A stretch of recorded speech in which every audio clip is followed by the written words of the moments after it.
morning meditation service. The word today from the wonderful daily word is, my ability to express love, life, wisdom, and all other qualities of God is limited only by my willingness to live from my spiritual nature. I am one with God and one in the fullness of God with all people everywhere. I am blessed with indwelling joy. So we're going to do a call and response meditation, and you're to respond if you so desire. Okay. All right.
Good morning, everyone.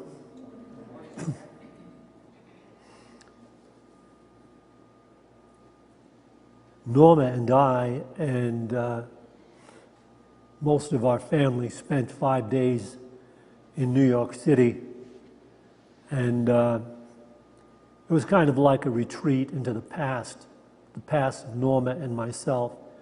But while we were there, we saw 3 Broadway shows. One of them was Hadestown, a major musical drama that's a hit. It's been running for about 3 years, and we got to see it. And I'd like to share with you this extraordinary Broadway show, which is very rare because it's based on a Greek myth, and it's very symbolic throughout, and very rarely will you get a show that costs millions to put up, dabbling in, mythological symbols. But this show really pulled it off. So I'm going to share it with you. It's based on the myth of Orpheus and the underworld. Before I relate to you the show, and I will read you the myth as it exists and has existed for millennia.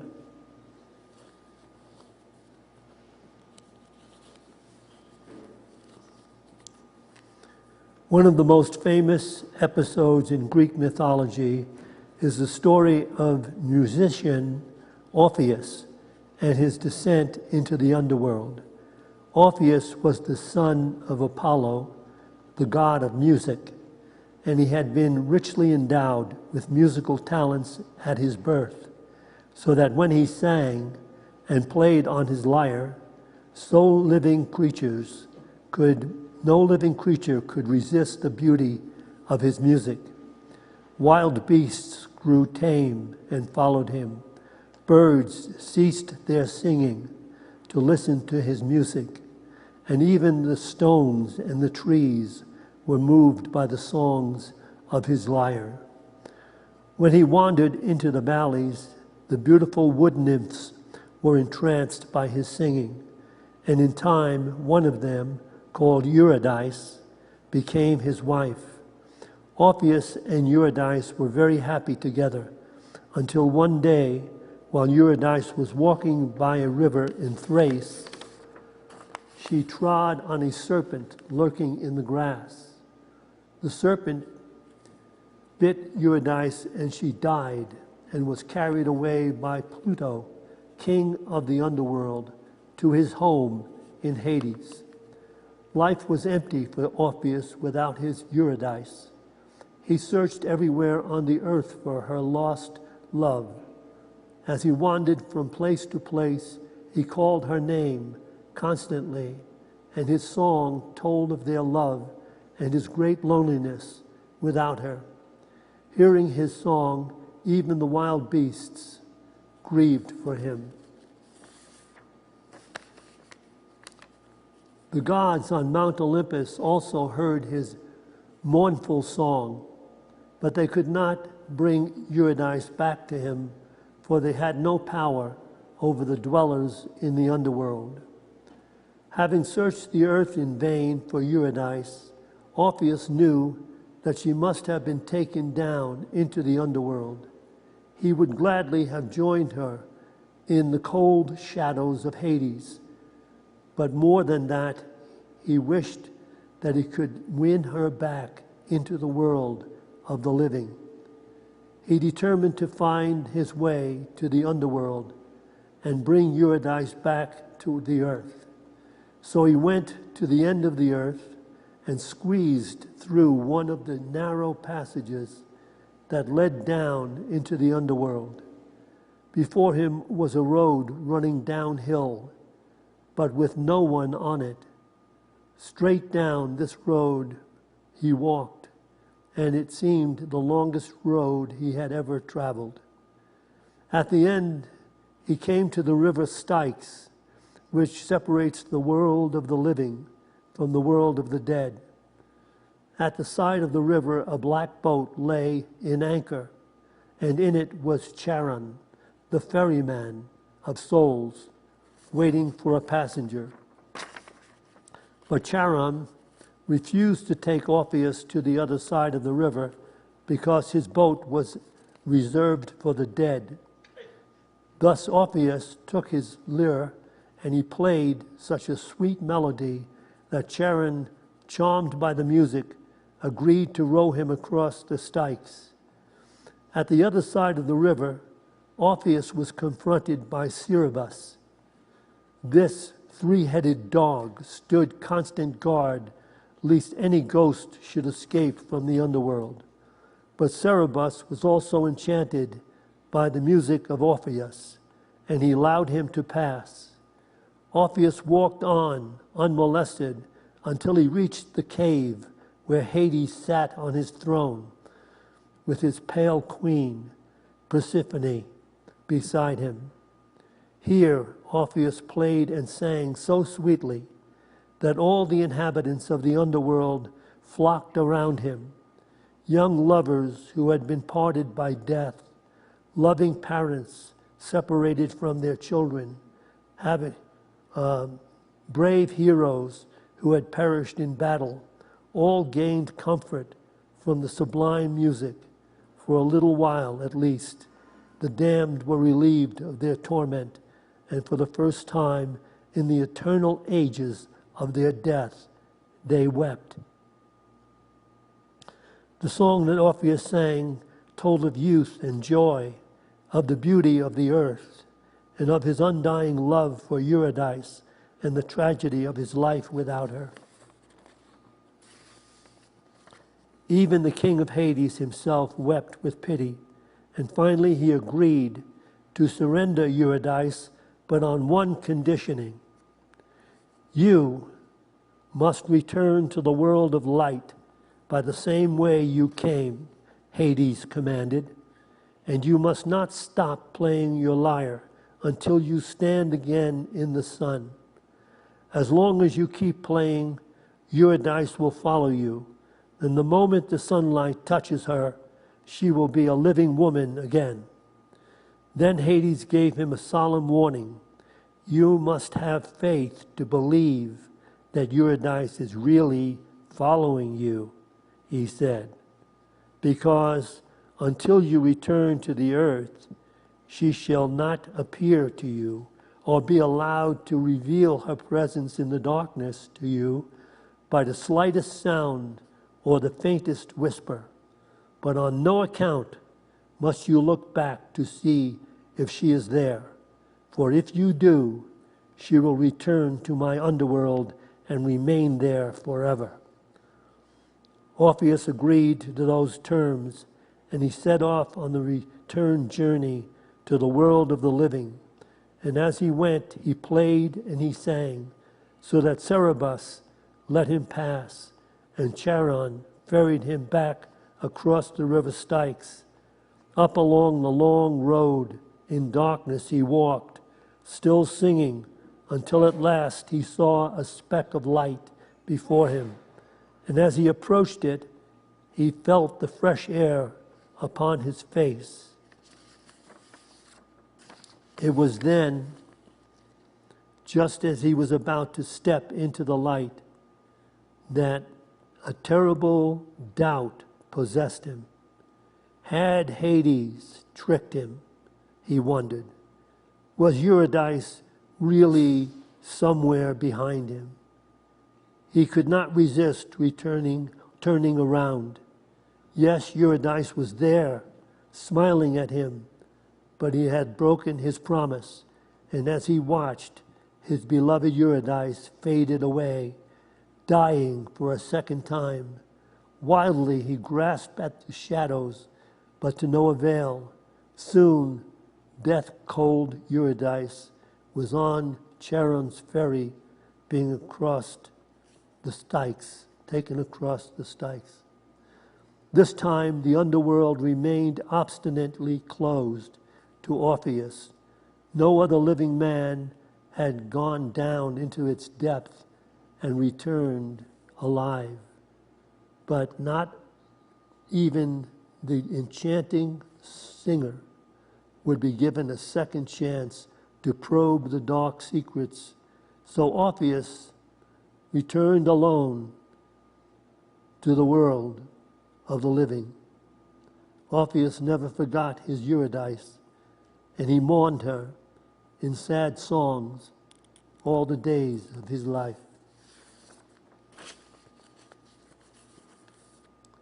For anybody to suggest that story to the backers and producers to put up $15 million for a Broadway show? No. No way. But the Broadway show took liberties.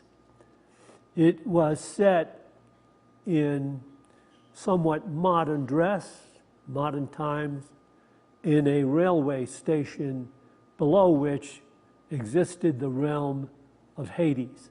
It was called Hadestown.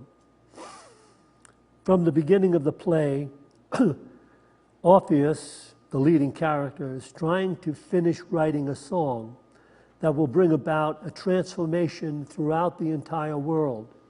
When finished and sung, the world and everyone in the world will become beautiful of countenance, expressing friendship, consideration for all others, peace as a personal goal, and love that heals all mistakes. It will be a world everyone once believed in when they were young. When Orpheus meets the girl named Eurydice, she arrives on a train. He recognizes her as the love of his life. He sings to her, opening her heart to the love they can share and the dream of the beautiful world they will inhabit when he finishes his world-transforming song. However, there exists one little problem. He is but a poor poet of song and cannot provide her the material comforts that most people in the world think they can't live without. Eurydice attempts to live an impoverished life while waiting for Orpheus to finish his world-transforming song. She waits and waits and waits, but alas, the king of Hades persuades Eurydice to abandon the false hope that anyone can really live on love alone, and that a world manifested out of the youthful dream of shared consideration is an impossible dream. No one can long resist mankind's truest and greatest enemy, poverty. Thus, people's quest for money and the things money can buy is the only defense against the enemy, poverty. Thus, everyone dies to the youthful dream of love, and so does Eurydice, who joins the living, loveless dead in Hades, where they slave away forever, building the wall of material well-being and comforts that stave off the enemy, poverty. According to the play, that is what creates all the living dead on earth, symbolized by Eurydice slaving away at building the barrier to poverty.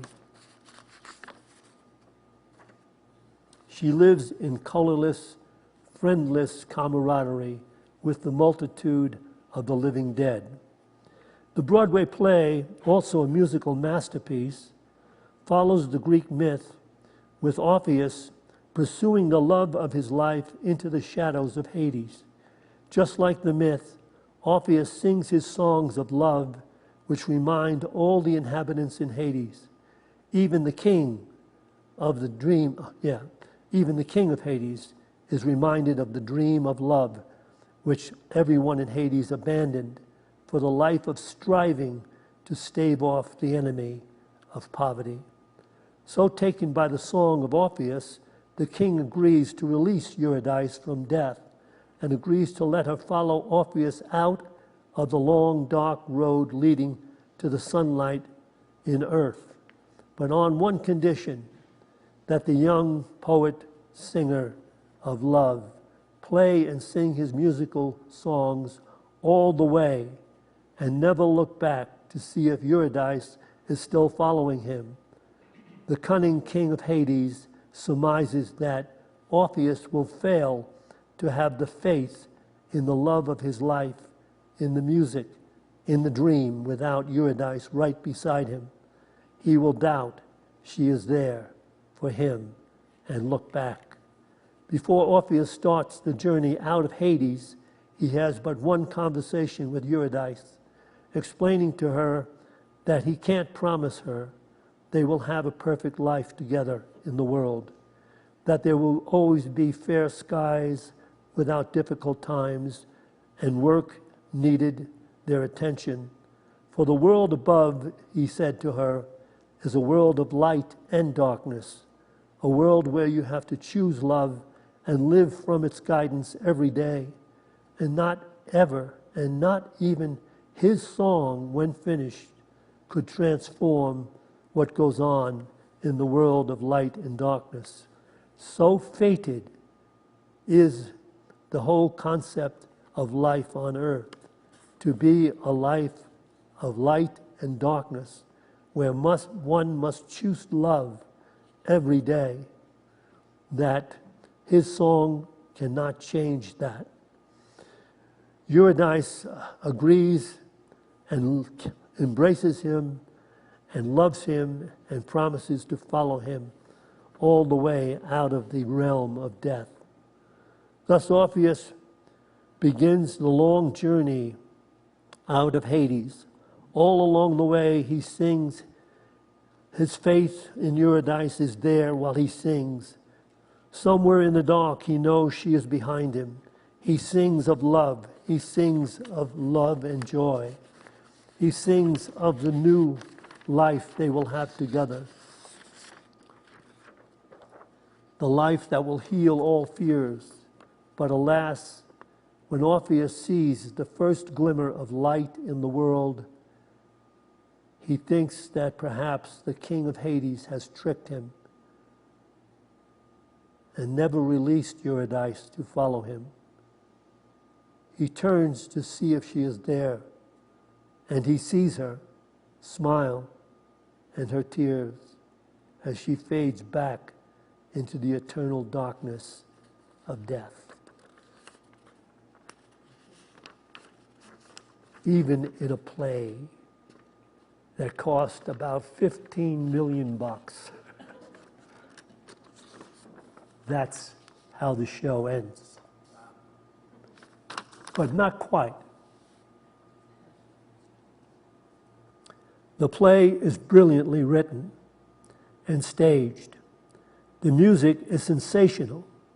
The acting, singing, and dancing outstanding.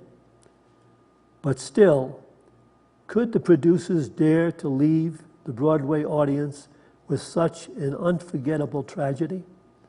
No, they could not. There is an epilogue attached in which the play begins again with the arrival of Eurydice on the train. She meets Orpheus while the king of Hades narrates that the fated fact of life's longing for love, that's a fated fact. It's fated that we long for love.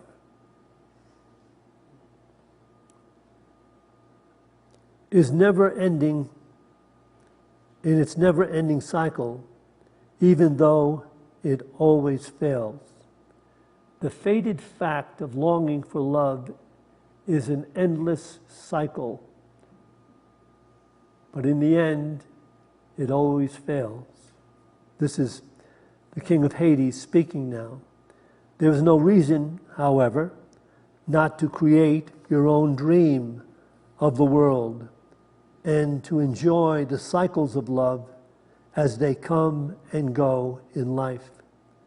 The show ends with an overwhelming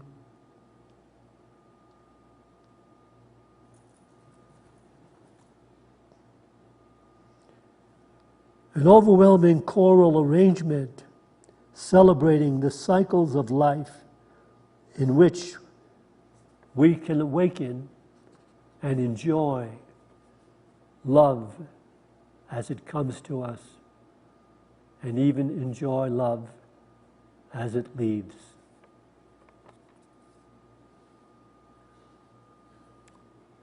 I have no earthly idea why I chose to give this as a talk. It was an amazing show. And the fact that it was so symbolic, that it reached, the heights that it reached, is amazing that people are being exposed to this whole idea. It has a beautiful ending, and the music is phenomenal. But it is something that is true. It is true that we long for love. And we all go about life in a way of attempting to gain that comfort of love. And so many people fall prey to the idea that the only real comfort in life can be gained through the material attachments. And so they pursue money to almost the exclusion of being able to love. This is really what the play is getting across. It has deviated from the myth, which is not so entrenched in the whole idea of modern life, but the play represents that idea that while we long for love, we are so easily beguiled by materialism, and that we pursue it wanting the comforts in life, supposing that that in some way can replace the wonderful dream of love that we all somehow have in our heart when we're young. We're inspired at the idea that life can be wonderful, it's great, and if you fall in love, that's what it's all about. But the play is saying that the cycle exists, that that dream can never come to pass, because the fear or the greed that somehow comes over us in our living experience removes our ability to love. So we become simply consumers and people in conflict. It's a reasonable truth that is being related, and you see that truth related in many different stories. But it's related in such a way that here's the kicker. They did take liberties with the play, but they did not change the myth itself as a tragedy.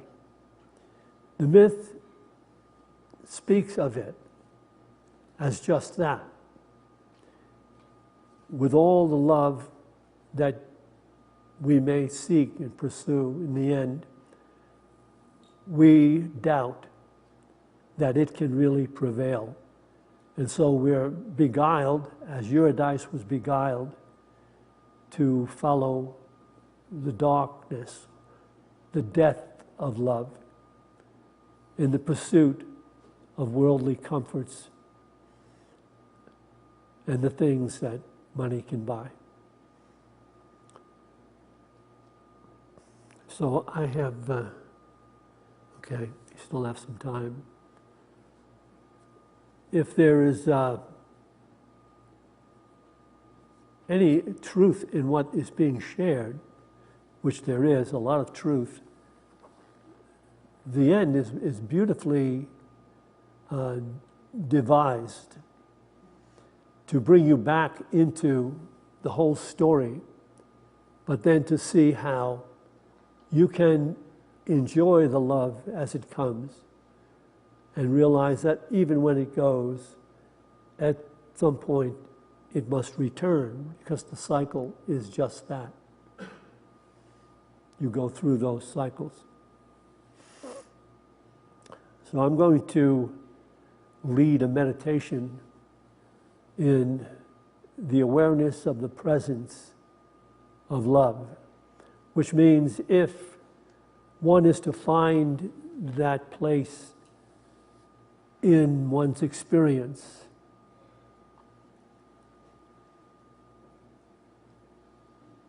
to find that world where love prevails, is what the spiritual journey is all about. It is placing the comforts of the world and the things that money can buy second to your defined goal of becoming a citizen of love. One whose goal is love, whose purpose is to share love, consideration, forgiveness, and peace, regardless of the conditions and circumstances in which one finds himself or herself. And that, according to the masters, is the only way out of the world of tribulation. This is what the Master of Masters meant when he spoke about overcoming the world and following him, is to so embrace the divine awareness and consciousness of love, which is God, that all else serves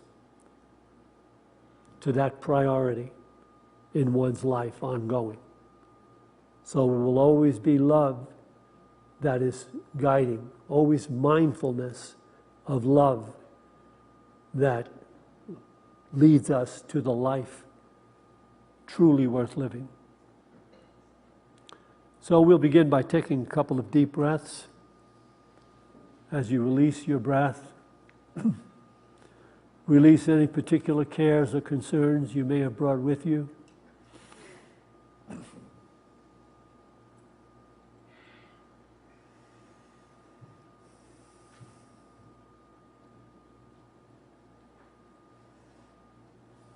Take a few moments to listen to the tones of the crystal bowl.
Bringing the mind gently into the awareness and then the feeling of love we focus the mind on this mantra. God is love. Love is life. I am God's life. I am.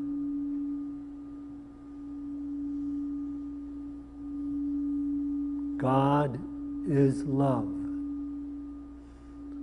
Love is life. I am God's life. I am. Breathing in the I, breathing out the M. I am. I am.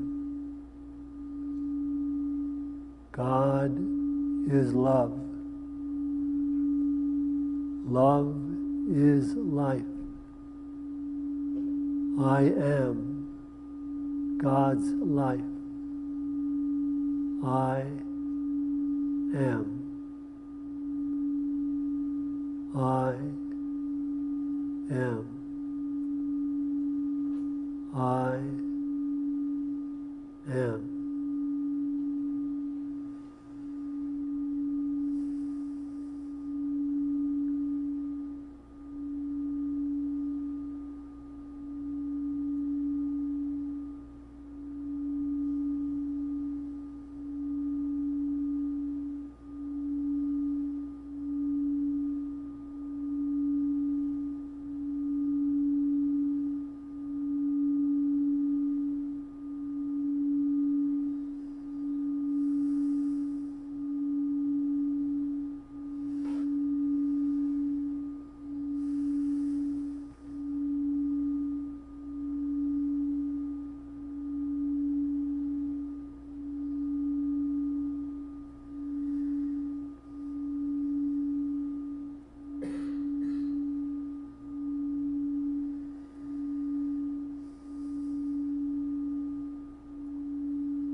as we go forth from this meditation to those places we occupy in time and space. Let us go forth with a greater determination to be mindful as we live our lives. For this opportunity in every moment, we give thanks. To this we say, Amen.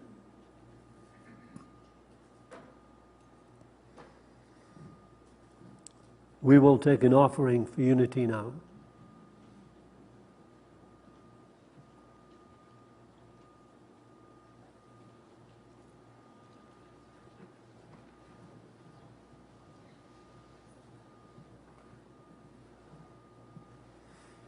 Those of you that are watching online can tithe in any number of ways. You can also scroll down to where it says donate and tithe to Unity of Boulder. So let us all bring that financial gift to mind and in our hands and bless it with this offering prayer. Divine love, through me, blesses and multiplies all that I have, all that I give, and all that I receive, because I give. And so it is. Why have you come to earth? Do you remember? Why have you taken birth? Why have you come to love, serve and remember? To love, serve and remember. To love, serve and remember. Love, love. Why have you come to earth? Do you remember?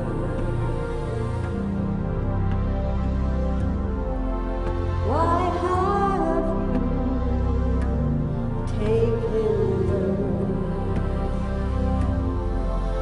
Why have you come to love, serve and remember? To love, serve and remember. To love, serve.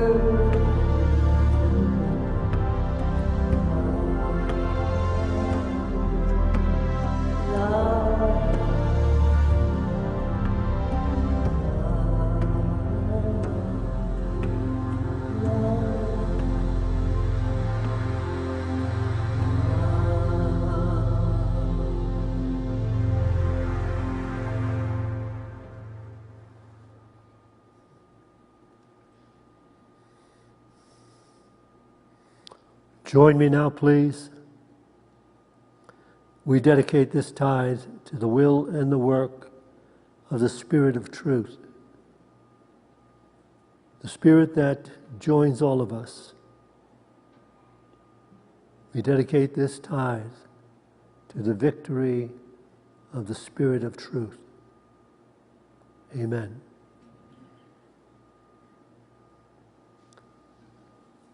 We will have our usual discussion group on the dance floor in Fellowship Hall.